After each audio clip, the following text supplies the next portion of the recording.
don Antonio José Olivera Herrera. El señor Olivera es director del Gabinete del Ministerio de Política Territorial y doctor en Economía Aplicada por la Universidad Complutense de Madrid. Destaca el señor Olivera por ser un economista especializado en análisis macroeconómico, economía de Canarias y estrategia corporativa y colaboración público-privada.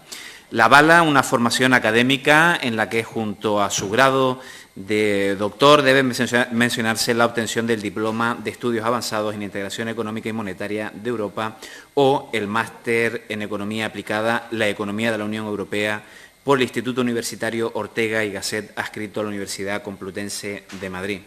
Ha desarrollado una labor investigadora de la que son frutos más de 15 artículos publicados en diversas revistas y libros profesionales de ámbito internacional, nacional y regional, destacando además que ha sido investigador colaborador del Consejo Económico y Social de Canarias en la elaboración de su informe anual entre los años 2006 y 2011. En el ámbito de la gestión pública, el señor Olivera ha sido, además, viceconsejero de la Presidencia del Gobierno de Canarias, presidente de la Zona Especial Canaria, director general de Coordinación y Apoyo Técnico a la Vicepresidencia del Gobierno de Canarias, director gerente de la Sociedad de Desarrollo de Santa Cruz de Tenerife y jefe de gabinete del presidente de la Zona Especial Canaria, entre otros puestos de responsabilidad. Para esta comisión resulta un auténtico honor contar con la participación del señor Olivera, un referente en el campo de la economía que con toda certeza va a enriquecer las aportaciones al objetivo de esta comisión, que no es otro que revisar nuestro régimen económico y fiscal. Comenzamos la comparecencia informándole al señor compareciente que dispondrá de 15 minutos iniciales, prorrogables 5 minutos más. A continuación se abrirá un turno de intervención de los diferentes grupos parlamentarios por tiempo de 3 minutos ampliables a 1 minuto y contará con un turno de cierre por tiempo de 10 minutos ampliables a 5 minutos más. Sin nada más que añadir, tiene la palabra el señor Olivera. Muchas gracias. Muchas gracias, señor presidente. Señorías, yo lo primero quería comenzar felicitando a los diferentes grupos de este Parlamento de Canarias por poner en marcha esta iniciativa, una iniciativa de estudio sosegada, con muchas contribuciones y plural, ¿no?, que es muy importante. Y ello además me lleva a recuperar una cita de uno de los autores para mí más influyentes, ¿no?, a pesar de que falleció ya hace bastante tiempo, lamentablemente muy joven, que es Antonio Carballo Cotanda. Antonio Carballo Cotanda, en su Canarias Región Polémica, que es del año 77, comentaba el REF del 72, el original. Les recomiendo, por cierto, el primer capítulo, que es una maravilla describiendo la realidad económica de Canarias de aquel tiempo, que mantiene todavía muchos elementos de actualidad. Y decía Antonio Carballo Cotanda sobre la puesta en marcha de aquel régimen: lo que debió ser primero un estudio total de los problemas canarios del momento, un trabajo y unos debates después sobre los aspectos que aquello nos ofrecieran, y la redacción, al fin, de un texto de régimen que contemplara el panorama socioeconómico a ordenar en su íntegra fenomenología, se convirtió, por la propia acción directora de la Administración Central y la escasa visión de nuestros representantes, en una tarea desequilibrada, movida tristemente en los tonos de las peticiones y las concesiones. El texto finalmente ha venido dictado no desde la realidad canaria, sino desde la realidad ajena a las islas. Por lo tanto, aquella cita totalmente de actualidad para reconocer y por eso agradecer en primer lugar la importancia que tiene celebrar comisiones como esta, para que no se produzca esa falta de valoración inicial que criticaba Antonio Carballo Cotanda sobre el del 72, ¿no? También quisiera hacer una reflexión de por qué los temas, ¿no?, que es bastante difícil, el tiempo es limitado, podría hablar de muchísimas cosas. Yo creo que del REF he hecho todo menos liquidar impuestos aplicando el REF, y por lo tanto me he concentrado en todo caso en aquellas cuestiones que he trabajado más intensamente. Una es desde la visión macroeconómica, que voy a tratar de proponer una guía para reflexionar sobre posibles soluciones, posibles propuestas en el REF, y en segundo lugar desde la gestión pública, porque he ocupado bastantes cargos en los que he lidiado de una forma u otra con reformas del REF. No hablaré ni del sistema de financiación autonómica, aunque es muy importante. Ahí mantengo claramente que REF y sistema de financiación deben estar totalmente separados. Así además lo ha manifestado el Partido Socialista en su última ponencia regional, por lo tanto eso debe quedar muy claro y debe defenderse no solo jurídicamente, sino también políticamente, por todo. Y tampoco voy a comentar los ajustes a los instrumentos actuales, porque eso la EDAF y la cátedra de REF tiene documentos buenísimos que no voy a repetir ni voy a pisar. Por lo tanto, me voy a concentrar en estas tres cuestiones que tienen en la presentación, que es la evolución macroeconómica de Canarias antes y después del REF, ¿no? el papel estratégico que juega la productividad, algunos aspectos claves sobre la gobernanza del REF y algunas ideas para revisión del instrumento del REF, que creo son un poco más innovadoras y creativas, ¿no? Empezamos con la evolución de la productividad, ¿no? Es la productividad del trabajo en términos en euros constantes, por lo tanto descontada la inflación. La raya vertical es el año 1994, coincidiendo con la promulgación del REF del 94. Y lo que quiero señalar con esto es que el principal problema que tenemos en Canarias, sin lugar a dudas, es el estancamiento de la productividad desde el año 1994. No tiene nada que ver con que ese año se pusiera en marcha el REF. Tiene que ver con una cuestión mucho más general, que es un cambio de patrón de crecimiento internacional, en el que la economía del conocimiento es la que toma las riendas a una economía previa más basada en la imitación, en la capitalización más material de los elementos y un crecimiento más basado en incorporar formación básica y pasamos a una economía mucho más innovadora, mucho más basada en el conocimiento, en la formación intensiva, ¿no? de los trabajadores, en los que Canarias parece que no se ha sabido adaptar, ¿no? Este problema, que es clarísimo, el año 94, 30 y pico años con la productividad estancada, es una cosa tremenda, ¿no? ¿Cómo lo podemos soportar? Está la productividad del trabajo medida por trabajadores y por horas trabajadas, ¿no? Por lo tanto, no solo se reproduce en la productividad del trabajo, sino en otras medidas de la productividad, como puede ser la productividad del capital, que todavía se comporta peor, o sea, la acumulación en activos fijos, inmobiliarios sobre todo, y otro, pues no ha sabido generar valor añadido, ¿no? como se esperaría. La productividad total de los factores, que es la combinada del crecimiento del capital y del trabajo, también se ha comportado de forma negativa. Y en Canarias, como decía, la del trabajo también se comportaba de forma negativa, se estancaba. Y fíjense lo que pasa con la de España, ¿no? Que al menos la del trabajo crece. Pero básicamente tenemos aquí una serie de problemas clásicos que se extienden a todas las medidas de la productividad. No es una cuestión de medida, es un problema real, claro y evidente, ¿no? Por lo tanto, creo que cualquier prioridad no debe concentrarse en la evolución de la productividad y corregirlo. Y no porque la productividad sea importante en sí mismo, ¿no? Yo siempre digo, oye, ¿por qué la productividad? Sino porque la productividad es un elemento que afecta a cosas claves para la vida de las personas. La evolución de la renta por habitante está perfectamente correlacionada con lo que pasa con la productividad. El comportamiento de los salarios reales y la desigualdad de rentas y riqueza totalmente correlacionado con la evolución de la productividad. El tamaño empresarial depende de la capacidad productiva de sus empresas, de esa capacidad de seguir creciendo. La internacionalización de la economía está claramente vinculado a la productividad de sus empresas, ¿no? Incluso la economía sumergida también depende de esto. En aquellas economías en las que la productividad es menor, se suele dar más economía sumergida como fórmula de paliar, no alcanzar las cotas de productividad razonables. Por lo tanto, la productividad no la analizamos porque sí, porque sea un concepto que sea importante, sino por todas las consecuencias clave que tiene sobre diferentes elementos, ¿no? También hay que comprender, por lo tanto, de qué depende la productividad. Hay dos tipos de factores, los que llamamos fundamentales y los próximos. Los fundamentales son aquellos que determinan los incentivos y las decisiones de los agentes económicos y condicionan al final el crecimiento, la acumulación de capital humano, la incapacidad de innovación que tienen las personas y las empresas. Y de los factores próximos son más estos elementos ya directamente, ¿no? La capacidad de innovación, el capital humano, todos los elementos que están más directamente vinculados con la evolución de la productividad, ¿no? Uno causas profundas, otro causas más directas, ¿no? Y en ambos tiene incidencia el REF, como voy a explicar a continuación, ¿no? Comenzamos con los elementos fundamentales de la productividad. Tenemos la parte de las instituciones que están definidas y la parte de la cultura, ¿no? Entonces el REF, como es el arreglo, ¿no?, institucional, como son las normas especiales que tiene Canarias para definirse de forma diferencial al resto de España, pues lógicamente afecta claramente a nuestro componente, nuestro marco institucional, es evidente, es nuestra carta, nuestro as en la manga, nuestro elemento diferencial, ¿no? Y por supuesto que también ese REF, esos elementos institucionales, viene influenciado y a su vez determina nuestro patrón cultural, ¿no?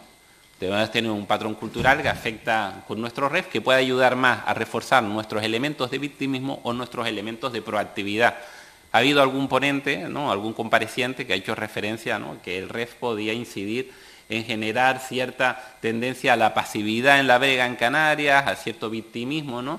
Y puede ser un riesgo que lo tenga, ¿no?, estar vinculado. Por eso es muy importante concentrarnos en las partes positivas que tiene el REF y generar más proactividad y reducir los elementos que puedan generar más pasividad, más victimismo en nuestra sociedad. En los determinantes más directos, más próximos, tenemos el capital físico, pero fundamentalmente los activos intangibles, ¿no?, la acumulación de capital, como la maquinaria, las instalaciones. Eso ha dejado de tener relevancia para las economías avanzadas.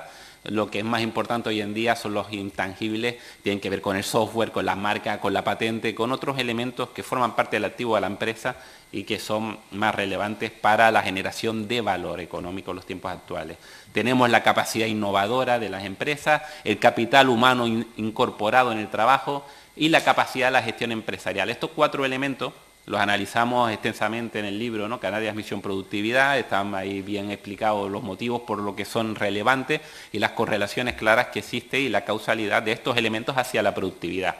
Hay 2 nuevos que quiero destacar, han ido incorporando, lo he seguido estudiando en estos últimos meses después de la publicación del libro. Uno es la especialización sectorial y otro las condiciones laborales del trabajador. La especialización sectorial es importante porque es verdad que entre el 55 y el 95 Canarias creció mucho y en gran parte fue a la transformación estructural que se produce en las islas de una economía básicamente rural, agraria, a una economía de servicios. Esa transformación pasa de un sector que tenía muy poca productividad y mucho peso en el empleo, casi un 80% en el año 55, una pasada, a una economía en la que los servicios son los que copan la mayor parte del peso sectorial del empleo, un 80%, y son de mayor productividad que la actividad primaria, ¿no? Ese cambio de patrón explica un crecimiento importante de la productividad en esos primeros años, pero no lo explica todo la diferencia. Lo que vemos cuando analizamos los datos es que la capacidad de generar valor añadido, de generar productividad dentro de los sectores, se va debilitando a lo largo del tiempo y en estos últimos 30 años se estanca por completo. No es por la falta, no es por el cambio de especialización, simplemente es un estancamiento generalizado. Y las condiciones laborales del trabajador también es importante destacarlas porque se ha hablado mucho de que la productividad es importante para mejorar las condiciones de los trabajadores a través de los salarios. Y eso es verdad, ¿no? Si crece la productividad, tienes mayor elementos para repartir y compartir entre el capital y el trabajo, evidentemente. Nada está garantizado de que se reparta de forma ecuánime, pero al menos cuando tienes más es más fácil repartir. Lo que se habla menos es que cuando tienes contentos a los trabajadores, cuando los trabajadores se sienten plenamente integrados en su empresa, lógicamente son más productivos. Y esto se olvida, ¿no? Esto se olvida a menudo. Por lo tanto, no hay que descuidar las condiciones laborales para evitar que los trabajadores se quemen, que crezcan las bajas laborales porque no se encuentran motivados para el trabajo, y esos elementos cada vez tienen más peso y está ya comprobado que hay una causalidad clara entre las condiciones de trabajo y la productividad, ¿no? El REF está presente y incide en estos 6 elementos de una forma, vamos a llamarlo, diversa. La acumulación de capital, como sabemos, la RIC y la DIC permite la inversión en estos activos. Ha predominado más lo físico que los intangibles, pero también lo permite, ¿no? En el fomento de la capacidad innovadora hay incentivos al I+D+I que han crecido mucho en los últimos años, pero había tenido poca influencia hasta ahora, ¿no? El capital humano, pues lo mismo, ¿no? La formación profesional ha estado presente en la DIC, pero se ha utilizado muy poco, uno de los problemas que llama bastante la atención, y ha tenido muy poco desarrollo los artículos de REF económico que sí que contemplaban, el 19 con la formación para el turismo, el 22 bis con las universidades y el 23 sobre la formación profesional. La capacidad de gestión empresarial, hay pocos incentivos que incidan sobre esta variable, y la especialización sectorial también ha sido un elemento muy reforzado a través de la SEC, que viene a diversificar la economía canaria, nuevos sectores, y el de incentivos como el de audiovisual, espectáculos en vivo, I+D+I, aunque aquí hay mucho perspectiva de mejora, ¿no? Y finalmente las condiciones laborales de los trabajadores, que en principio no hay ninguna medida en el REF que esté vinculado, ¿no? Por lo tanto, yo creo que esto debe servir de guía para saber cómo podemos reforzar, cómo podemos actuar y cómo podemos proponer cuestiones que ayuden a mejorar la productividad a través de nuestro REF. Temas que tienen que ver con la gobernanza. 3 puntos que se destacan. Ámbito desde el punto de vista político, aspectos fiscales versus económicos y mecanismos de optimización, ¿no? Voy rápido porque además, como tiene la presentación con tiempo, yo siempre destaco que la parte de gestión de REF, quién y cómo, ¿no? Yo creo que siempre ha habido una presencia, Canarias siempre ha contado, antes de que se llamara régimen económico y fiscal, con unos elementos diferentes a los del resto de España. Esto obedece a una lógica clara. Canarias es diferente, es un archipiélago, alejado, y por lo tanto siempre ha requerido una política económica distinta. Eso es innegable. ¿Cuál es el problema, no? que detecto con esto? Que siempre han sido concesiones hechas desde el Estado, ¿no? O sea, concesiones, gracias, ¿no? Pero no se ha explorado esa lógica propia de déjame desarrollar, déjame crecer a mí, déjame impulsar a mí. Y el principio de subsidiariedad debería decir que el que tiene más lógica de desarrollar esto directamente debería ser de propia Canarias. Y más en la época actual con el desarrollo estatutario y ya una cierta madurez, ¿no? Por lo tanto, en este sentido, más que estar en la eterna pugna, que la vamos a mantener, en mi experiencia me lo dice, que esté quien esté, siempre tiene unos problemas mucho más graves que los que percibimos los canarios sobre nuestros problemas, lógicamente, porque pertenecemos a un Estado mucho más grande con muchos problemas diversos. Lo ideal es tener más autonomía en la gestión y por lo tanto propongo 2 cuestiones. Uno es la aspiracional, debería ser una gestión propia de nuestro REF, negociar con el Estado un beneficio fiscal global que vamos negociando recurrentemente con ellos y a partir de ahí tener nosotros margen para tomar las decisiones. Esto permitiría adaptarnos a las circunstancias, al momento y poder guiar nuestro REF sin necesidad de estar negociando con el Estado recurrentemente, con lo que eso agota. Una segunda etapa, menos ambiciosa que la anterior, porque podría ayudar mucho, es crear un consorcio del REF, que es ampliar el de la SEC, algo más amplio, como sería, ¿no?, todo el conjunto del régimen económico y fiscal, lo que ayudaría, ¿por qué? Porque ya tendríamos al Estado y el Gobierno de Canarias implicados en una misma institución, una autoridad que puede ser independiente perfectamente y en la que todas las personas que actúan ahí están especializadas en la materia. Y a pesar que la gente del Estado sigue siendo la visión de Estado, al estar especializado en esta materia, solo o estaría concentrado en elementos del REF, ¿no? Por lo tanto, creo que esto ayudaría bastante bien, como ya pasa con el modelo de la SEC, que es una buena. Esta idea se lleva barajando desde el año 2010, por lo menos, y puede estar bien, ¿no? Aspectos fiscales contra aspectos económicos, ¿no? Creo que la parte de... Siempre nos hemos concentrado mucho más en los aspectos fiscales, ¿no? Y las partes económicas siempre ha quedado al margen. Quizá porque se han incumplido durante muchísimos años, ¿no? Estaban ahí, pero nadie les hacía mucho caso, ¿no? Algunos son muy importantes, como las ayudas al transporte, el tema de la energía, etcétera. Pero es verdad que había muchas medidas que no se cumplían. Yo, desde mi punto de vista, creo que hay más por desplegar, hay más futuro en la parte de desarrollo económico del REF que en el fiscal. El fiscal se pueden hacer cosas, pero creo que el económico tiene mucho recorrido, ¿no? Se puede lanzar muchas más cuestiones, ¿no? Y en esto propongo 2 elementos que serían buenos. Mayor ambición en las medidas económicas del REF, que siguieran realmente para transformar sectores económicos, como decíamos antes, el tema del plan del agua. El tema del agua debería estar más presente porque es estratégico para Canarias, como la energía, como la economía circular, como elementos como las conexiones y las comunicaciones. Lo que es estratégico para Canarias debería estar muy fuerte en el REF, generar en la parte económica del REF para generar más fortaleza. Y también, muy importante, que estén mejor coordinados aspectos económicos y aspectos fiscales, porque si suman fuerza se puede avanzar mucho más, ¿no? Y por lo tanto, buscar sinergias entre ambos, ¿no? Como está pasando en actividad, por ejemplo, de I+D+I, por ejemplo. Optimización de REF. Los mecanismos de optimización de REF yo le doy mucha importancia porque están funcionando muy bien.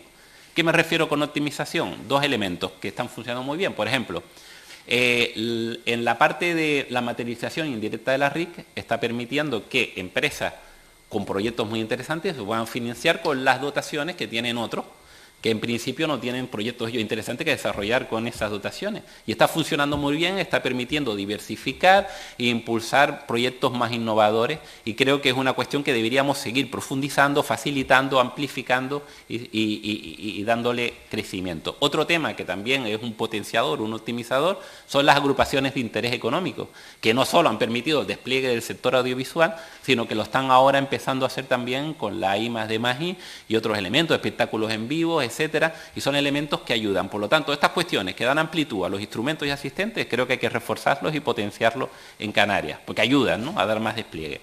Y después, también hay otros elementos que ayudan a tomar las decisiones con más, a lo mejor de forma más adecuada, ¿no? Por ejemplo, en la RIC a veces pasa una cuestión, que quien tiene dotación no sabe qué materializar y acaba materializando mal y rápido, ¿no?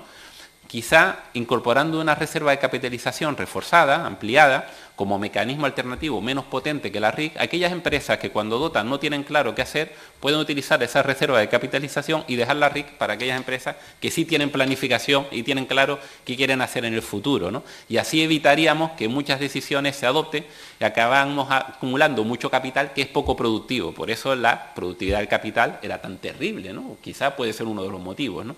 Y esto ayudaría, sumaría y ayudaría a hacer una mejor optimización de los recursos. Sigo rápido, voy bastante rápido porque el tiempo no da para nada, pero ya como lo tenía, 3 propuestas rápidas, ¿no?, de elementos que están vinculados con la guía que ponía antes, vinculado a la productividad, y que pueden ayudar porque tienen varias características.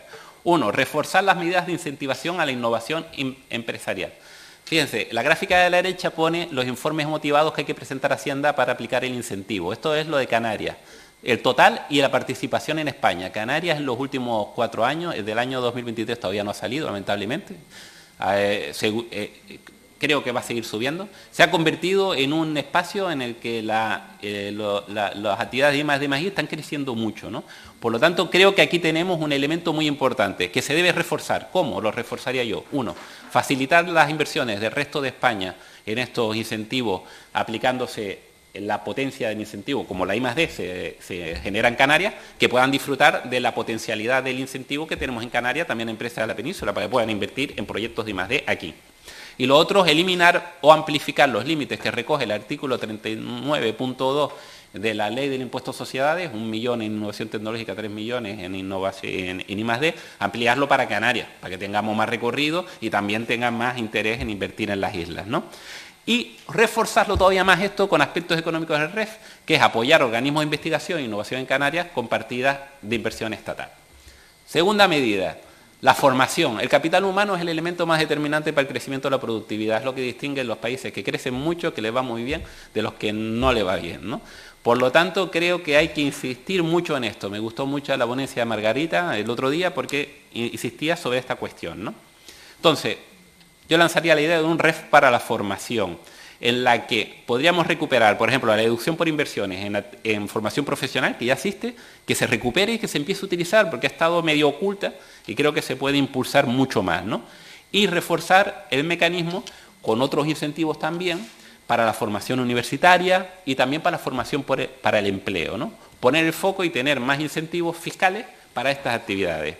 Y también en la parte económica, como decía, potenciar estas medidas fiscales con recursos de la parte económica, que básicamente con aplicar lo que recoge el artículo 19, 22 bis y 23, dándole más amplitud, más fondos, desde el Estado a Canarias y colaborando, ya sería suficiente. Y para finalizar, incentivar la gestión empresarial a través de la negociación colectiva, ¿no? Aquí pongo en el gráfico, hay un estudio que es del año 2014 y recogen algunas prácticas de las empresas.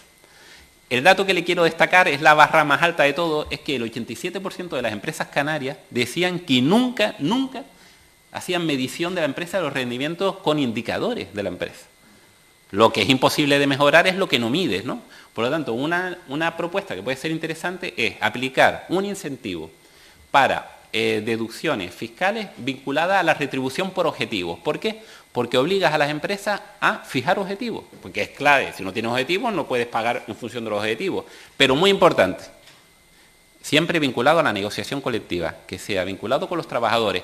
Lo que consigue es otro efecto, reforzar también la negociación colectiva y esa participación y las condiciones de vida de los trabajadores, que decía yo anteriormente, también los refuerzas, ¿no?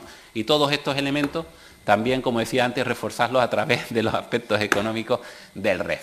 Y con esto termino y dejo para la intervención. Pasamos al turno de cierre del señor compareciente por tiempo de 10 minutos. Señor Olivera, su turno. Muchas gracias, presidente. Muchas gracias, señoría, por todas las cuestiones que se han planteado. Trataré de organizarlas de un modo razonable y si no respondo a algo, pues lo puedo después comentar, lo podemos comentar si me despista, ¿no? Yo lo primero que quiero destacar, decía el señor Nieto que si el REF podía haber capado nuestras posibilidades de crecimiento, ¿no? Yo lo mostré allí aclarando también que no había ningún tipo de causalidad, ¿no? Hay una correlación, coincide en el tiempo, pero el motivo por el que la productividad se estanca en Canarias es porque no sabe adaptarse a la nueva economía del conocimiento, ¿no? Porque veníamos de un modelo en el que lo importante eran las inversiones en activos fijos, en inmuebles, en construcciones, en comprar máquinas para mejorar los procesos de producción, donde la parte importante era la educación obligatoria, la secundaria, ¿verdad? Que se progresó mucho, ¿no? La formación en aquellas épocas, ¿no? Era gente del campo, muchos analfabetos, y todo eso mejoró mucho la productividad, pero cuando llegó el momento de perfeccionar, ¿no? De ponernos a la vanguardia de la frontera tecnológica mundial, no hemos sabido hacerlo bien en casi nada. En algunas cosas sí, ojo, en algunas cosas sí, pero no hemos sabido, digamos, estar a la altura y de forma transversal, ¿no? Y yo creo que ese es el gran reto que tenemos por delante. El REF tiene una cuestión que también ha salido, permite hacer inversiones relevantes en todas esas materias, ¿no?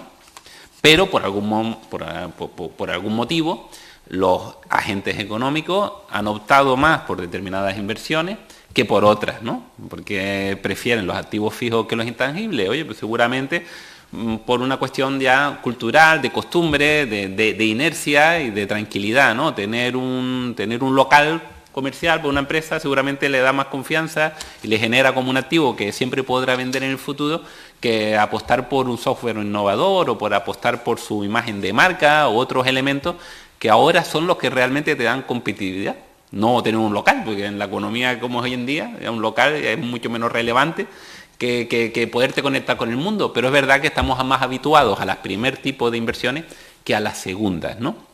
Y también hay un elemento que está muy presente, que es la formación y la capacitación de trabajadores y de directivos también, es por igual. Cuando tienes un problema de formación lo tienes en todas las escalas, ¿no? Entonces es muy importante seguir perfeccionando la formación de los trabajadores como también de los que lo dirigen, porque si tienes una buena capacidad gerencial, eres consciente de que tienes que apostar por la innovación, que tienes que tratar de retener el talento, atraer el talento hacia tu empresa, que tienes, ¿no?, que relacionarte de otra manera, apostar por los intangibles.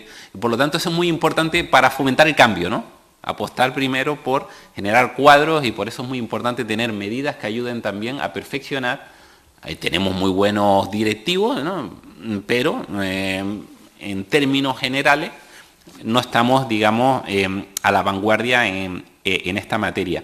Y creo que esto es un tema que también está muy presente. Salía el debate sobre productividad y servicios, ¿no? Y entonces, es verdad que los servicios tienen algunas dificultades obvias, manifiestas. Baumol lo estudió, un economista lo estudió en los años 50, 60 y daba razones objetivas económicas por lo que es más difícil avanzar en la productividad de los servicios que la industrial, ¿no?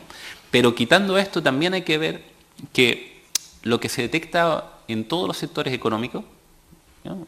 Incluso si los definimos de forma muy concisa, es que hay empresas que lo hacen muy bien y empresas que lo hacen fatal, ¿no?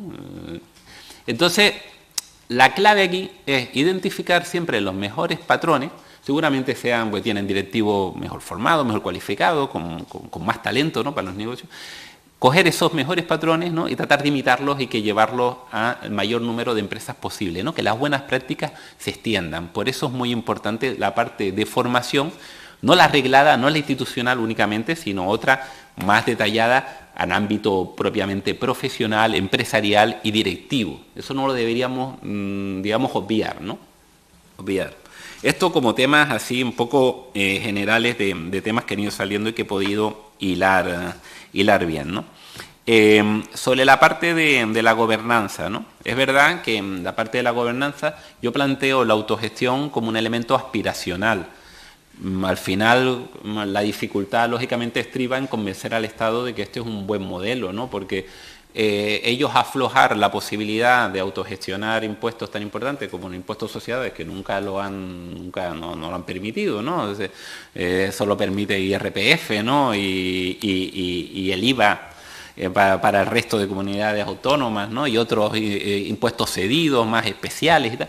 Ceder en esto puede ser difícil, pero es posible, ¿eh? Es posible. Es un tema de tratar de convencerlos de que es buen modelo incluso para el Estado, porque el elemento objetivo innegable aquí es que las necesidades de política económica de Canarias y la del resto de España son distintas. Objetivamente, nuestras circunstancias son tan singulares que requieren tener una estrategia propia. Y es verdad que lo lógico y lo normal es que dentro del desarrollo estatutario que hemos vivido en estos últimos años, ya tenemos una cierta madurez, ya ¿no? Vamos para 45 años en breve, ya empezamos a tener una edad en la que decimos, oye, puedo seguir tomando decisiones relevantes también desde este ámbito y lo puedo hacer con responsabilidad, ¿no? Siempre va a haber límites. Un beneficio fiscal global, una bolsa a negociar con el Estado para no pasarnos, ¿no?, de frenada, o por ejemplo, siempre hay que respetar la normativa básica, ¿no?, estatal, la constitucional y la europea. No podemos meter, por ejemplo, actividades financieras porque eso Europa no lo permite, ¿no? Por ejemplo, es un marco, yo creo que de cierta seguridad, ¿no? En el País Vasco tienen bastante autonomía, ¿no?, las provincias, las diputaciones vascas, forales, ¿no? O sea, que es un elemento que es posible. Pero sin embargo, yo veo también, como sé que es más complicado, proponía la parte del consorcio, porque la parte del consorcio puede ir siendo un aterrizaje suave hacia ese modelo, en el que están presentes las dos administraciones, está la comunidad autónoma, está el Estado, y se toman decisiones allí. Que a la pregunta, Barragán, que me hacías con eso, pues las consultas vinculantes deberían resolverse en ese órgano, porque va a ser el que tenga los técnicos especializados en esa materia. Y como está el Estado presente allí, pues hay la tranquilidad de que las decisiones, las opiniones van a ser objetivas, técnicas, ¿no?, y bien fundamentadas, ¿no? Entonces, por eso yo lo veo un proceso que puede ser coherente, normal. Tenemos el antecedente de la SEC, verdad que en la SEC tiene mayoría el Estado, ¿no?, 75-25. Esta cuestión debería ser más ponderada, ¿no?, 50-50. Deberían buscarse ese tipo de equilibrio y creo que pueden ser bastante relevantes, ¿no? Más cuestiones. Salía antes el debate de la reserva de capitalización. Yo no propongo cambiar la RIC por la reserva de capitalización. Si se me entendió eso, pido disculpas. Como fui tan rápido, pudiera entenderse. Lo que proponía era simplemente que se complementaran o se pusieran como alternativa, porque la reserva de capitalización tiene una consideración, que es que no obliga a la inversión.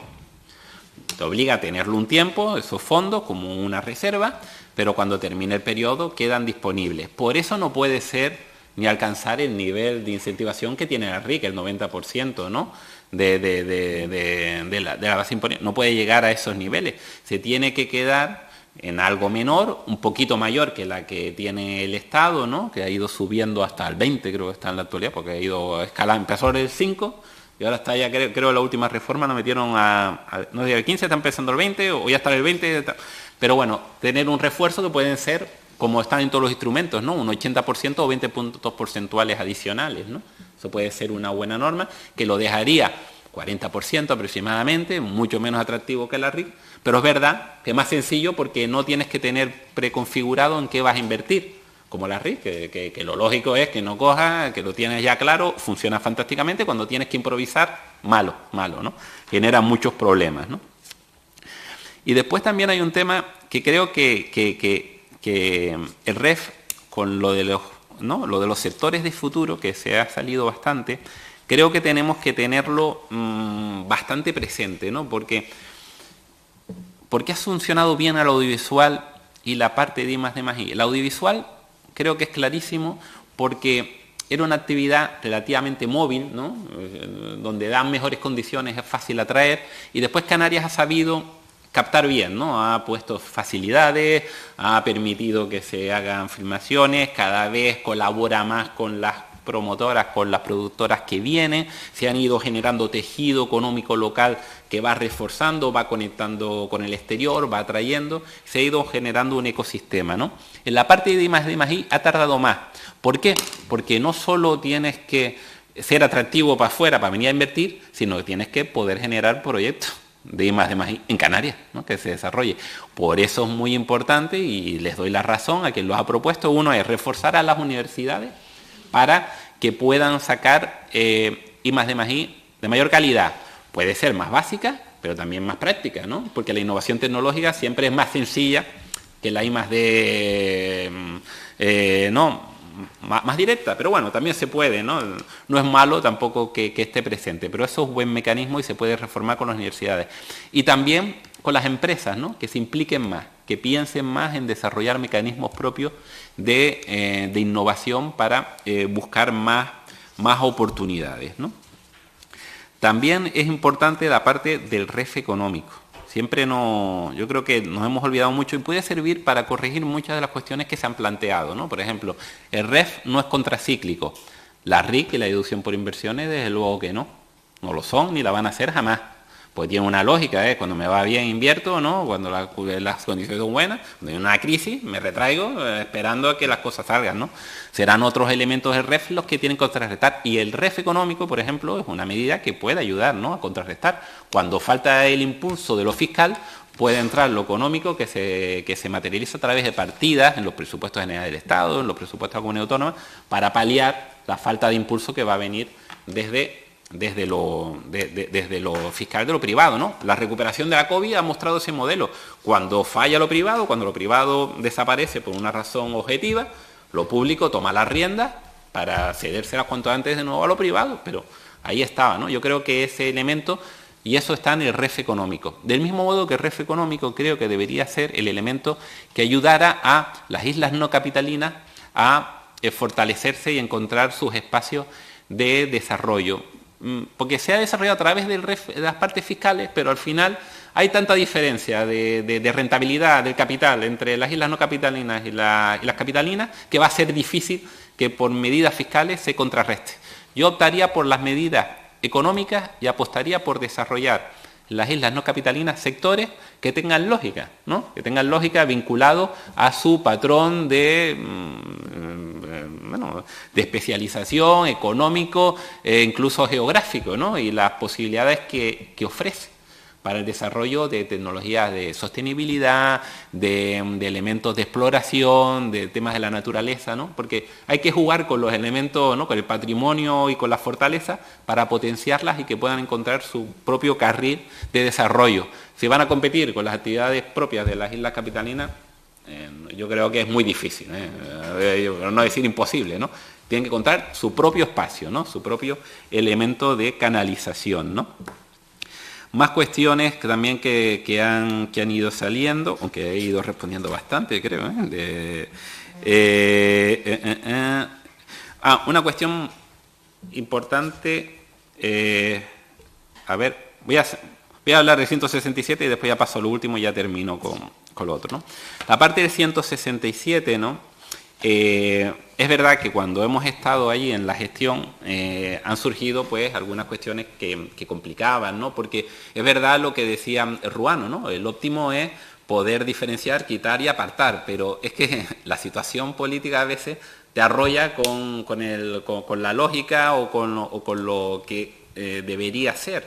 Y al final se han aprovechado los momentos para hacer cambios, ¿no?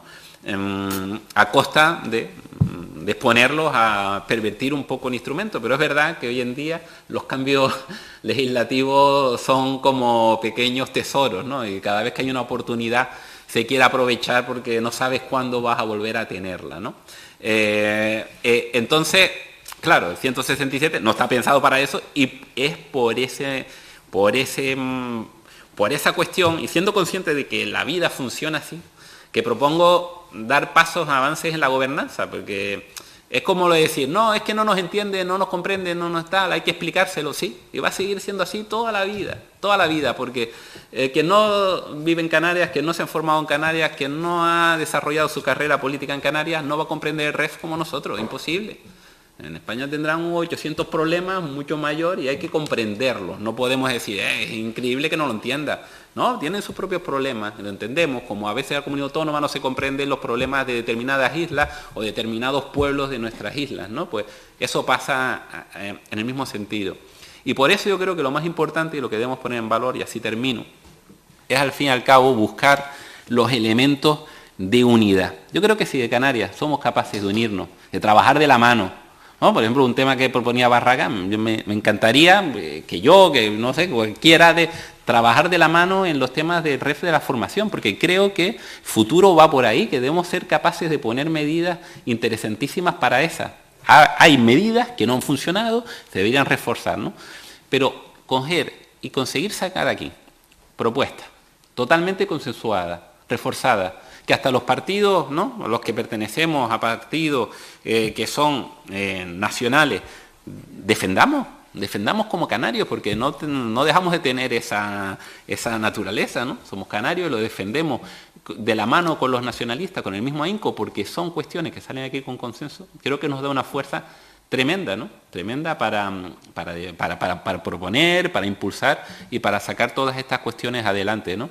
Por eso, y termino como empecé, es tan importante que mecanismos como esta comisión no solo den buenos frutos, sino que también sean ejemplo para cómo deben hacerse las cosas, con diálogo, consenso y unanimidad, y dentro de lo posible, ¿no? Muchísimas gracias, señor Olivera, por su intervención, su fantástica exposición y también por el esfuerzo que ha realizado con sus señorías a la hora de contestar a sus preguntas. Y estoy convencido, y yo creo que lo comparten también todas sus señorías, que su intervención va a enriquecer sin ninguna duda sus propuestas, los trabajos de esta comisión, con el objetivo, como bien comentabas, de tener un REF más fuerte y un REF de consenso. Muchísimas gracias en nombre de esta comisión, señor Olivera.